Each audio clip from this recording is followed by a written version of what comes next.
Yo, yo, yo, yo! I don't know if you guys are like me at all, but I just gotten really sick of thinking, hey man, we're like these big time major market radio DJs and there's 14-year-old girls on YouTube making way better videos than us. I've seen a million of those and I got sick of it, so I decided to make this video. And I want to preface it with I'm not like a videographer.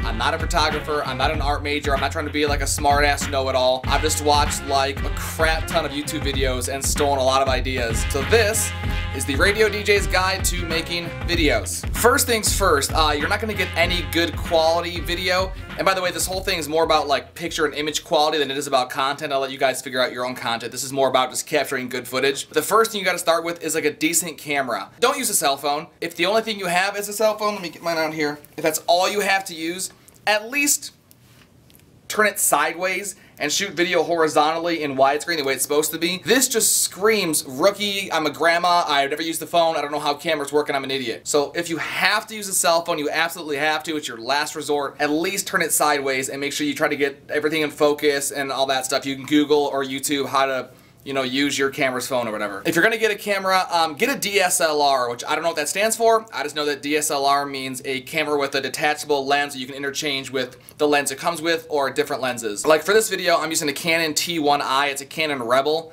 T1i, which is like the lower end of Canon's DSLRs. There's a T3i, a T5i, I think there's even higher levels than that. And you can get into a good DSLR starting brand new, like 400 bucks, which I know sounds expensive, but it's worth it. You have to get a good camera if you want to get good video. I've even seen some on like eBay and on Craigslist, 200, 250 bucks. So try your absolute best if it's with any way in your budget to get a DSLR camera. The next really important thing that a lot of people overlook, which I did too forever and I'm still kind of constantly learning about, is lighting.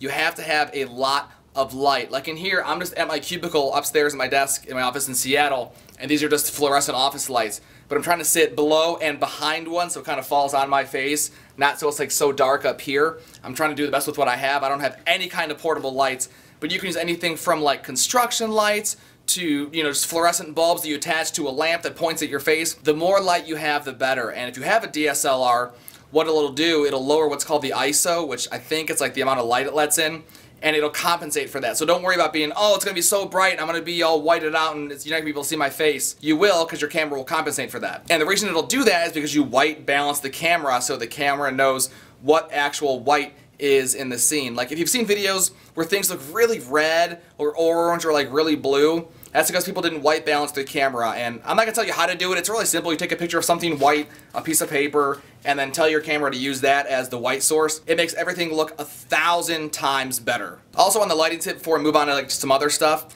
is you want to have lighting behind the camera facing you. So what that means is you don't want to have a light source behind you. So let's say we're shooting back here and there's a window back here and you can see like the outside daytime with the sun. It's going to look like crap. You're going to get really dark and the outside is going to be really bright and the camera's not going to know what to do, where to look, unless you're really, really good at this, which again, I'm not. I don't know how to fix that. So you always want to shoot with a light source behind the camera or the camera person. So if this was an office and that's the outside, I would turn everything around so the outside lights behind the camera, because if you have the option, outside daylight, sunlight is the absolute best source of light you can have.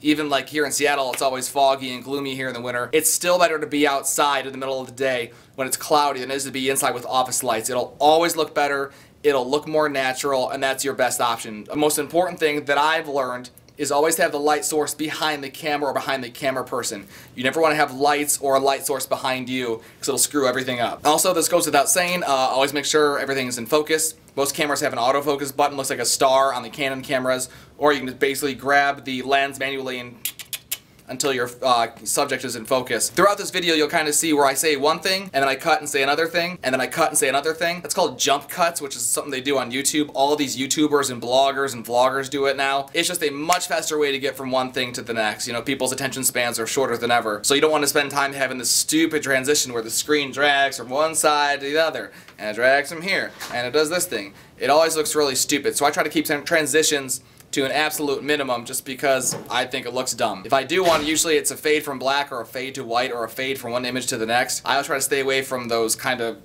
ones that do a lot of stupid effects. I always think it looks bad. Another important thing, which I haven't even gotten into yet with my filming, is audio. If you have any option to record audio with something other than your actual camera's microphone, do it. Like a lot of cameras have a mic out input or output, which mine actually doesn't have that. So I'm just sitting really close to the camera. It might look like I'm far away, but I'm about an arm's length away from the camera, and I'm trying to speak, you know, like somewhat loud so I can pick up my voice. But if you can use another microphone, like a lavalier microphone that you plug into the camera, awesome. If you have like a Zoom recorder, those are great too. Like put it in your back pocket, hit record, throw a lavalier mic on it, put it on your shirt, and then what you'll do when you're editing your video is, what the hell was that?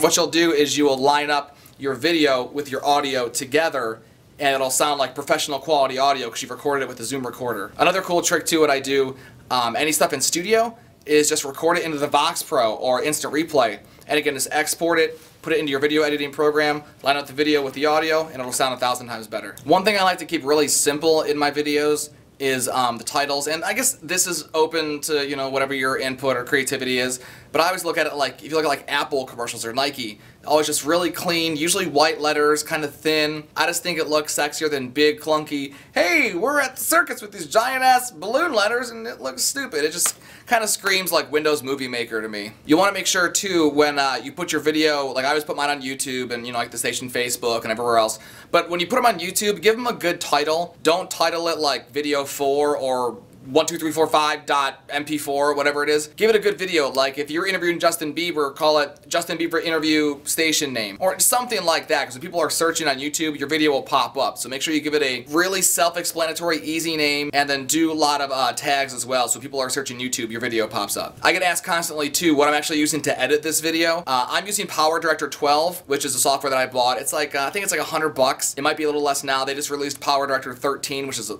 like the newest version. It might be a little bit more expensive, but again, it's right around $100. I like it just because it's fast, it's easy, it's pretty user intuitive. I know a lot of people use Sony Vegas, Adobe Premiere Pro, or Final Cut Pro, or iMovie. I think any of those are good, but you have to have something better than like Windows Movie Maker. You can't do any really nice titling, any nice edits. You can't really get the image quality or the file types, because again, you're going to need to mix this down and put it on YouTube and put it on Facebook. And like for me, I put my high quality videos on Instagram too, and you need something a little bit more sophisticated than Windows Movie Maker to do a lot of that stuff. So again, I'd recommend PowerDirector, Final Cut, Sony Vegas, Adobe Premiere Pro. Those are all really good. So there's a million more things we could talk about when it comes to video, but I wanted to keep it simple. Again, I'm not a videographer. I don't understand half this crap. I just know how to make things not look like garbage because I watched hours and hours and hours and hours of YouTube videos. So just to recap again, get a good camera, get good lighting, and make sure the lighting is behind the camera, not behind the subject, which is me. White balance your camera. Just my opinion, but again, just use jump cuts to go from thing to thing because it's faster and easier and people have short attention spans. If you have any kind of option to record different audio, use a microphone input to your camera, record into the Vox Pro, into a Zoom recorder, whatever you've got. Use, again, just my opinion, sleek and sexy titles for your videos, for the title screens and the captions. And when you upload your video to YouTube, make sure you kind of give it cool names so people can find it. So that's all I got, guys. I know this is kind of a long video, but I really wanted to share all the stuff that I've learned. And I'm still constantly learning, trying to teach myself, because I do all my videos. I write them all, I film them all, I'm in all of them, and I edit them all and post them all too. So it's a lot of work, but I'm trying to just get the quality as good as I can, and I want you guys to do the same. So if you got any questions, you can find my Twitter, Facebook, Instagram below. You can leave a comment on the video, and hit me up, man. I'd love to help you guys out. We'll talk soon. See ya.